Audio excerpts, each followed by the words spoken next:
Hello everybody, my name is Anshu और आज हम बिज़नेस कम्युनिकेशन का चैप्टर 3 ऑडियंस एनालिसिस का नेक्स्ट पार्ट कंटिन्यू करेंगे। प्रीवियस वीडियो में हमने टाइप्स ऑफ ऑडियंस डिस्कस किया था। इस वीडियो के अंदर हम आगे पढ़ेंगे कि हमको एनालाइज कैसे करना है अपनी ऑडियंस को। तो next topic is analysing individuals and members of the group. अब इसको समझने के लिए सबसे पहले जो सेंडर होता है he should analyse individuals and members of the group. अब उसके लिए अगर ऑडियंस हमारी वेल नोन होगी, यानी हम उसको पहले से जानते होंगे कि वो कौन से ग्रुप को बिलोंग करती हैं, उनका एजुकेशन लेवल कैसा है, उनकी रिक्वायरमेंट कैसी है, हमारे मैसेज के प्रति उनका क्या प्रॉबेबल रिएक्शन रहेगा, what is the relationship with the company, या how would they view the senders message, तो हमें कम्युनिकेशन करना आसान हो जाएगा सेंडर के पार्ट पे। And if the audience is a group of strangers, तो it becomes a difficult proposition। तो यहाँ पे सेंडर को he has to do a lot of spade work, तो उसको इन्वेस्टिगेट और एनालाइज करना चाहिए ऑडियंस को कम्युनिकेशन से पहले, ताकि उसकी जो कम्युनिकेशन है वो बहुत इफ़ेक्टिव हो पाए। Next is what are the different steps of audience analysis. Audience analysis की जो प्रोसेस है उसके अंदर जो पहला पार्ट है वो है what is the size and composition of the audience. अब देखिए, साइज़ का मतलब है अगर हमारी ऑडियंस बहुत बड़ी है तो हमको जो कम्युनिकेशन का पैटर्न फॉलो करना पड़ेगा वो डिफरेंट फॉलो करना पड़ेगा। छोटा सा एग्जांपल है, अगर हम 500 लोगों के क्राउड को एड्रेस कर रहे हैं तो हम हर एक से फीडबैक नहीं ले सकते, तो हमारा यहाँ पे जो कम्युनिकेशन का पैटर्न होगा वो डिफरेंट होगा।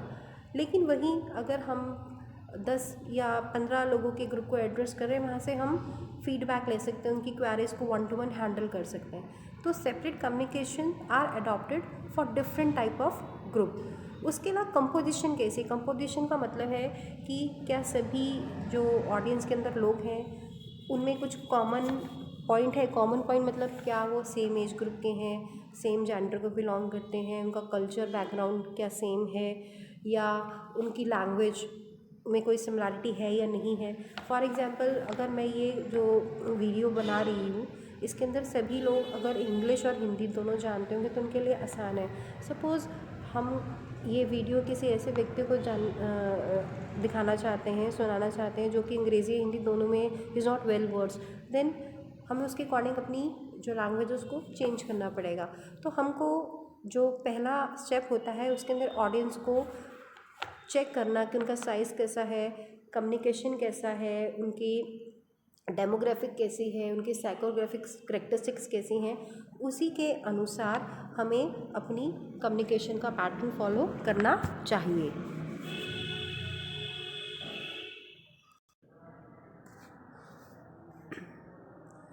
Who is your primary audience.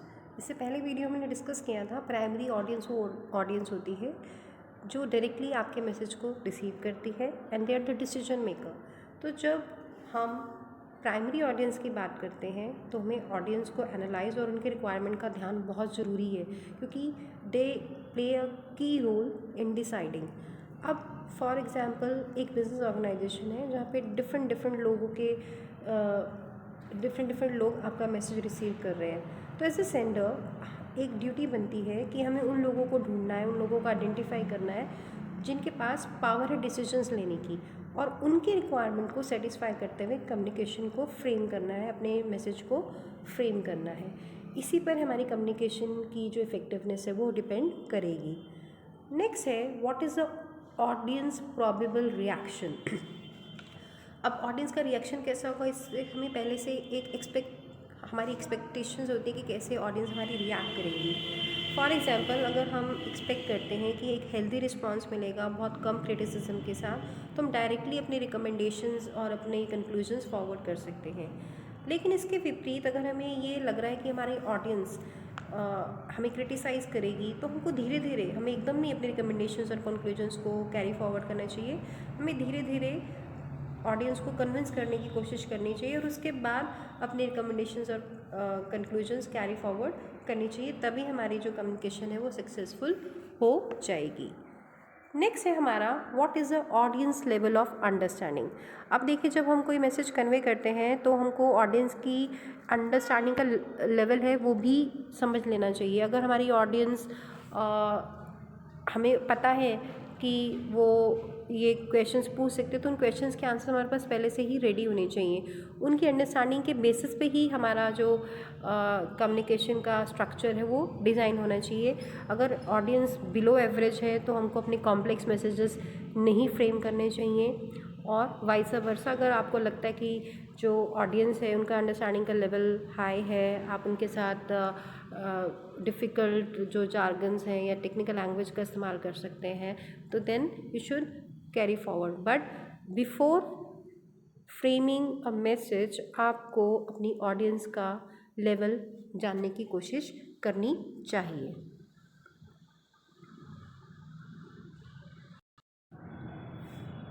What is audience level of understanding. अब जब हम कोई कम्युनिकेशन करते हैं तो हमें अपनी ऑडियंस का लेवल भी मालूम होना चाहिए।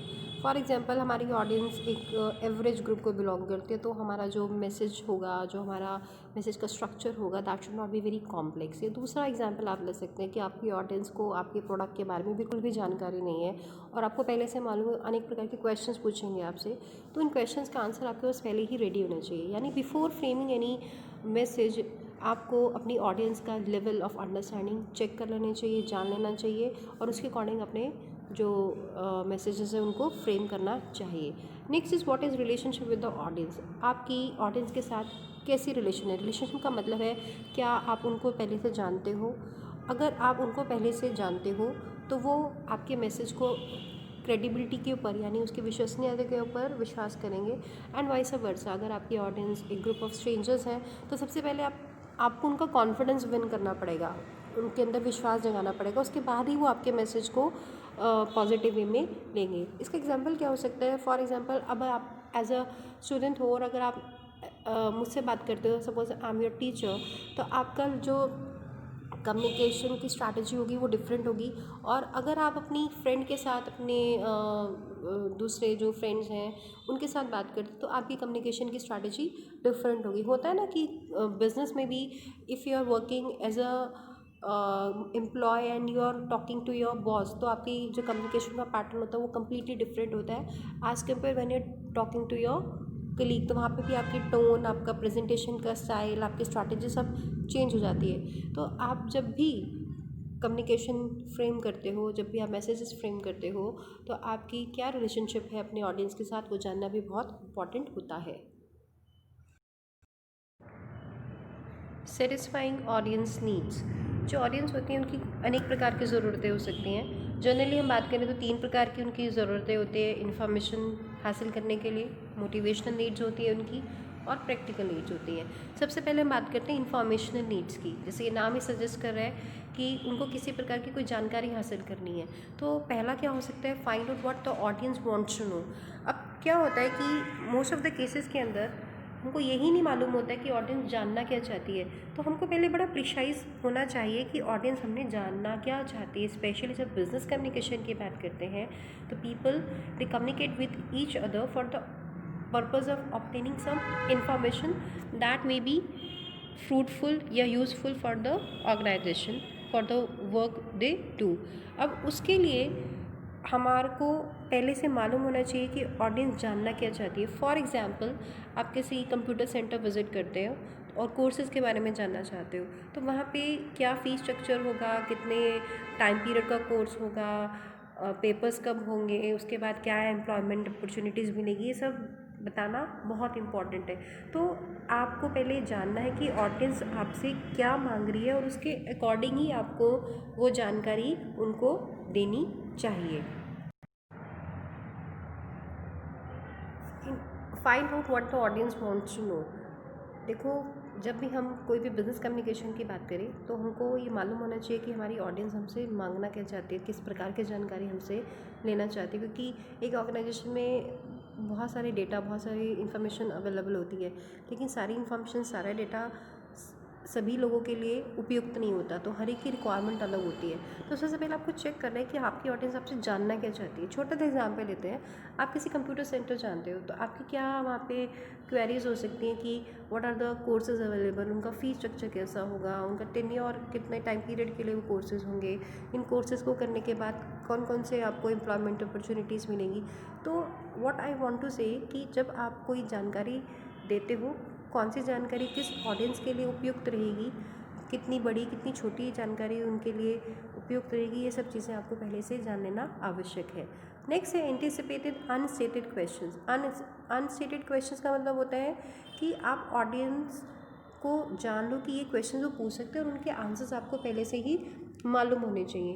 छोटा सा एग्जाम्पल लेते हो, आप बहुत सारी ऑनलाइन शॉपिंग करते हो ना, ई कॉमर्स साइट्स पे। सपोज़ आपने अमेज़ोन से कोई कुर्ती ली, तो वेबसाइट पे जब आप वो सिलेक्ट कर लेते हो, आप अपनी सपोज़ आपने कोई कुर्ती सिलेक्ट कर ली, तो अनस्टेटेड क्वेश्चंस का आंसर क्या देते हैं, वो कुर्ती का प्राइस बता देते हैं, आपको कुर्ती के डिफरेंट पोस्चर्स दिखा देते हैं कि फ्रंट व्यू कैसा होगा, बैक व्यू कैसा होगा, कपड़े का क्वालिटी बता देते हैं, साथ ही साथ आपको उस कुर्ती के साथ और ज़्यादा कंपैरिजन भी कर देते हैं। तो ये अनस्टेटेड क्वेश्चंस, यानी उनको मालूम है कि जो उनकी प्रोबेबल कस्टमर्स हैं उनके मन में ये सारी जानकारी जानने की इच्छा होगी, तो पहले से उनके आंसर्स दे देते हैं। आपकी बुक के अंदर एक एग्जाम्पल दे रखा है जिसके अंदर एक HR मैनेजर है, वो एक्सपेक्ट कर रहे हैं कि कोई नया एम्प्लॉय ऑर्गेनाइजेशन में ज्वाइन करेगा, तो वो पहले से ही क्या होमवर्क करके रखता है, एक वेलकम लेटर उसके लिए बना के रखता है।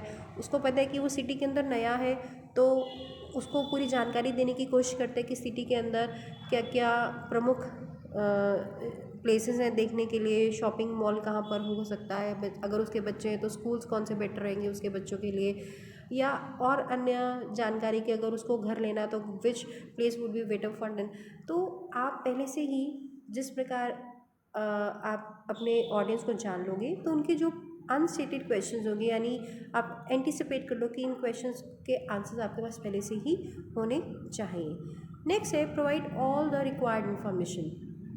एक बार आपने अपनी ऑडियंस की नीड्स को डिफाइन कर लिया, उसके बाद आप उनको थॉरो नॉलेज दो। थॉरो मतलब कि who, what, when, where, why and how के आंसर्स आपके पास होने चाहिए। और जब भी आप ये जानकारी देते हैं, you should not be blunt and you should not beat about the bush. आपको स्ट्रेट फॉरवर्ड होना है और आपको जितने भी एसेंशियल पॉइंट्स उनको कवर कर लेना है, और आपको अपना व्यू पॉइंट भी देना है regarding the required information honestly and without any prejudice. मतलब आपको कोई भेदभाव ना करते हुए, कोई आपको उसके बारे में गलत जानकारी ना देते हुए सोर्स बताना है कि आपको ये जानकारी कहाँ से मिली है। Next is be sure the information is accurate. Of course जब भी आप कोई जानकारी देते हो, तो उस फैक्ट को प्रूव करने के लिए उसका सोर्स आपके पास होना चाहिए। छोटा सा एग्जांपल देती हूँ, जब आप कोई बुक पढ़ते हो उसके पीछे दे रखा होता है ना कि बिब्लियोग्राफी दे रखी होती है कि ये कंटेंट हमने कहाँ से लिया, या जब आप गूगल पे भी सर्च आउट करते हो तो एंड में लिखा होता है कि ये सोर्स कहाँ पर है, यानी हमने ये जो डेटा है आपको कहाँ से प्रोवाइड किया। तो आपको जो जानकारी देनी है वो स्पेसिफिक होनी चाहिए, ट्रुथ होनी चाहिए, और उसका सोर्स भी मालूम होना चाहिए।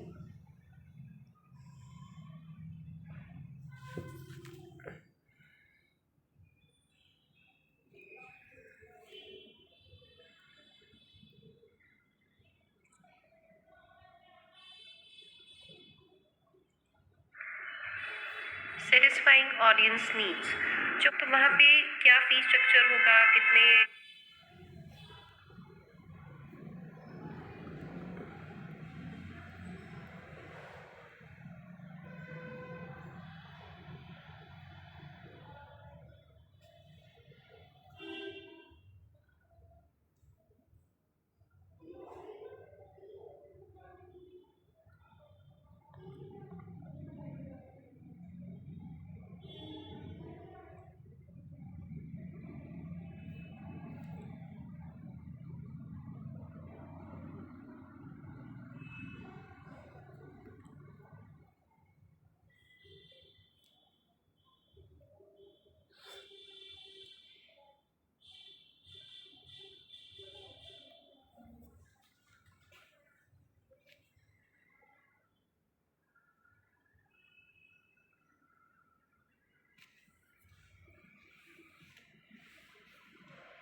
satisfying audience motivational needs. Some messages they have the specific purpose of motivating the audience, यानी कि हमारे messages होने चाहिए, उनके पास इतनी पावर होनी चाहिए कि वो ऑडियंस की बिलीफ को चेंज कर सकें. अब कई बार क्या होता है, कम्युनिकेटर को एक प्रॉब्लम आती है कि ऑडियंस किसी पर्टिकुलर आइडिया के बारे में पहले से ही नेगेटिव विचार अपने मन में रखता है. तो आपका मैसेज इस प्रकार से होना चाहिए कि उसके विचार आप बदल सको, उसके एटीट्यूड में आप परिवर्तन ला सको. अब ये कैसे हो सकता है, मैं आपको रिसेंट एग्जांपल देती हूँ. अब कोरोना की वजह से आपने देखा होगा कि जो ज़ोमैटो का बिज़नेस है, यानी जो ऑनलाइन हम फूड डिलीवरी की बात करते हैं, बहुत ज़्यादा कम हो गया है. तो आपने रिसेंट एडवर्टीजमेंट देखा होगा ज़ोमैटो का, जिसके अंदर जो डिलीवरी बॉय आता है वो बताता है कि हम पूरे प्रिकॉशंस यूज़ करते हैं, हम पूरे हाइजीन मेंटेन करते हैं और आप हमसे फूड मंगवा सकते हो. तो यानी आपने जो ऑडियंस है हमारी, जो ये पहले सोच रही थी कि हमें बाहर का खाना नहीं खाना चाहिए, it could lead to some disease and it could impact have a negative impact on our health, उसको चेंज करने की कोशिश कर रहे हैं. तो आपकी कई बार जो ऑडियंस की मोटिवेशन नीड्स होती हैं उसको भी सेटिस्फाई करना पड़ता है, यानी आपको एटीट्यूड में परिवर्तन लाना पड़ता है, ऑडियंस की बिलीफ में परिवर्तन लाना पड़ता है. तो ये आप ऐसे कर सकते हैं.